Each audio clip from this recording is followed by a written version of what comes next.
तो शुरुआत करते हैं एक न्यूरल नेटवर्क्स के कोर्स के साथ, जिस कोर्स को मैं कंप्लीट कर चुका हूं और उसकी लिंक आपको डिस्क्रिप्शन में मिल जाएगी।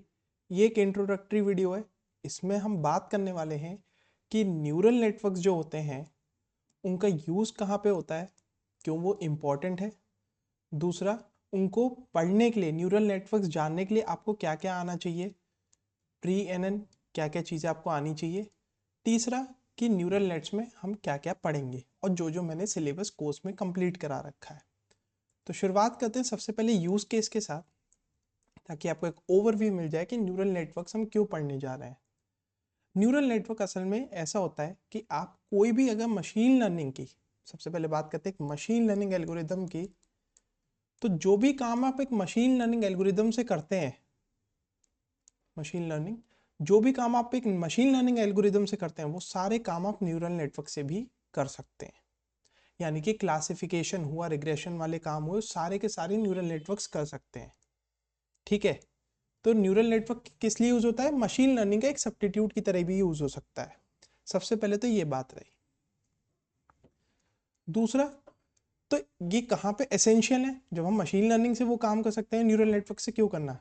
असल में न्यूरल नेटवर्क जो है वो एक बिल्डिंग ब्लॉक है आपके एआई मॉडल्स पे। एआई मॉडल्स कैसे भी हो सकते हैं, चाहे वो कंप्यूटर विजन हुए, कंप्यूटर विजन यानी कि इमेज वगैरह डिटेक्शन, आपका फेस डिटेक्शन और ये सब चीज़ें जो होती हैं वो कंप्यूटर विजन।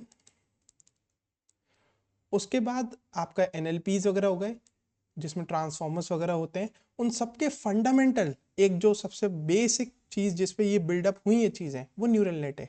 अगर आपने न्यूरल नेट्स नहीं करा है तो आप इधर की साइड एआई वाला जो पार्ट है उसमें मूव ही नहीं कर सकते। तो ये सबसे फंडामेंटल टॉपिक है अगर आपको एआई पढ़ने की शुरुआत करनी है तो। अभी तो हमने बात करी, चलिए यूज केस क्या रहा, आपको थोड़ा थोड़ा आइडिया लग गया होगा। ओके, ये बिल्डिंग ब्लॉक है चीज़ों का, ठीक है। लेकिन अब न्यूरल नेटवर्क्स अगर हम स्टार्ट करने जा रहे हैं तो हमें क्या क्या आना चाहिए? क्या हम डायरेक्टली स्टार्ट कर सकते हैं ये? तो उसका आंसर है नहीं, आप डायरेक्टली स्टार्ट नहीं कर सकते। सबसे पहले आपको कुछ मैथ के टॉपिक्स आने चाहिए। मैथ के टॉपिक्स में कौन कौन से? लीनियर एल्जेब्रा, इसमें स्पेशली मैट्रिक्स और स्ट्रेट लाइंस, कोऑर्डिनेट ज्योमेट्री, ठीक है, ये सब। इन सब की लिंक मैं नीचे डाल दूंगा। मैं ये कवर कर चुका हूँ पूरा लीनियर अलजेब्रा, है ना, जितना भी ज़रूरत है इसकी। इसका भी एक अपने आप में कोर्स है, वो मैंने मेरे चैनल पे है और लिंक नीचे आपको मिलेगी। फिर उसके बाद लीनियर अलजेब्रा के बाद आपको ज़रूरत होती है कैलकुलस की। कैलकुलस में बेसिक डिफरेंशिएशन वगैरह, आपको डिफरेंशिएशन बहुत अच्छे से आना चाहिए और डिफरेंशिएशन के एसेंस आपको पता होना चाहिए कि ये क्यों यूज़ होता है ना। आपको इंट्यूटिवली बहुत चीज़ें क्लियर होनी चाहिए कि ये dy/dx वाला जो कंसेप्ट है इसका मतलब क्या है। तो ये आपको बहुत स्ट्रांग होना चाहिए और इसकी भी लिंक मैं डिस्क्रिप्शन में डाल दूंगा। इनकी लिंक आपको डिस्क्रिप्शन में मिल जाएगी, मैं कवर करा चुका हूँ अगर आप फर्स्ट टाइम कर रहे हैं तो। ये तो होगी चलिए मैथ की बात। क्या ये इनफ है? नहीं, आपको थोड़ी और चीज़ें आनी चाहिए, कुछ एमएल के बेसिक्स। अब वो एमएल के बेसिक्स क्या है? सबसे पहले एमएल के बेसिक्स है आपका ग्रेडियंट डिसेंट का टॉपिक, ग्रेडियंट डिसेंट, ठीक है। आपको ये मालूम होना चाहिए। ये मैं अभी यहाँ पे डिस्क्राइब नहीं करूँगा ये क्या होता है, क्योंकि अपने आप में काफ़ी बड़ा है। लेकिन इसकी भी सारी लिंक सारे डिस्क्रिप्शन में आपको मिलेंगी, क्योंकि मैं ये सब कवर करा के फिर न्यूरल नेटवर्क्स कवर कराया है। तो gradient descent, regression algorithms, regression algos of ML, ये आपका होना चाहिए।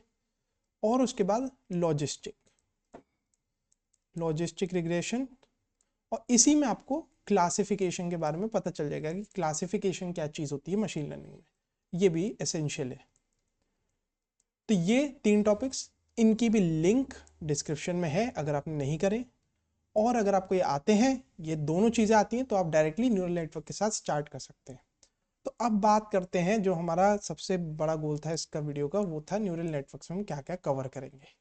ठीक है, तो अब उसकी बात करते हैं। सबसे पहले तो बात करेंगे परसेप्ट्रॉन, जो फंडामेंटल बिल्डिंग ब्लॉक होता है। ये आपका एक न्यूरल नेटवर्क है, ठीक है। उसमें एक जो गोल आपको दिख रहा है ये आपका न्यूरल नेट होता है।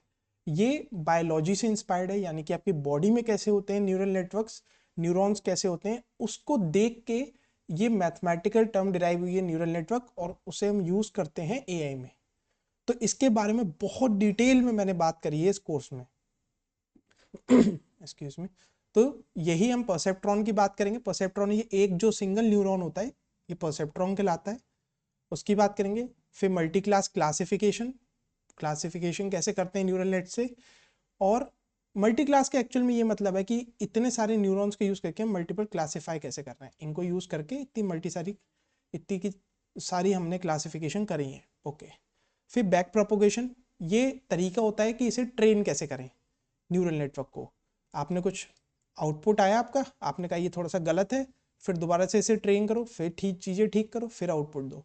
तो ये प्रोसेस चलता रहता है। अब इसमें बैक प्रोपोगेशन का कंसेप्ट लगता है। फिर हमें खुद का न्यूरल नेटवर्क बनाएंगे स्क्रैच से, खुद कोड करेंगे। बहुत इंटरेस्टिंग है, सबसे स्टार टॉपिक है ये पूरे कोर्स का। फिर उसके बाद ये 3 वीडियोस में कवर कराया है मैंने, काफ़ी एसेंशियल है ये। फिर टेंसरफ्लो एंड केरास, बार बार आपको न्यूरल नेटवर्क बनाने की जरूरत नहीं है, आप सिंपली ये APIs यूज करके आप न्यूरल नेटवर्क्स बना सकते हैं। उसके बाद न्यूरल नेटवर्क बन गया, आपको पता चल गया है क्या, थोड़ा सा उसे ऑप्टिमाइज करेंगे कि वो बेटर परफॉर्म करे। ठीक है, बेटर परफॉर्म करे। ये चीज़ें ज़रूरत होंगी रेगुलराइजेशन ऑप्टिमाइजेशन में, आप उसकी परफॉर्मेंस इंक्रीज करेंगे। फिर उसके बाद सब चीज़ें सम अप करने के लिए एक न्यूरल नेटवर्क पे छोटा सा प्रोजेक्ट करेंगे डेटा साइंस का, ताकि आपको आइडिया लग जाए कि न्यूरल नेट्स का यूज़ कैसे करते हैं। तो इतना ही इस वीडियो में। दूसरा लिंक मैं नीचे डाल दे रहा हूँ, आप जाके वहाँ से कोर्स स्टार्ट कर सकते हैं। और बाकी जो प्री रिक्विजिट्स जिनकी मैंने यहाँ बात करी है, इनका भी लिंक आपको सब नीचे मिल जाएगा और आप जाके वो स्टार्ट कर सकते हैं। Thank you.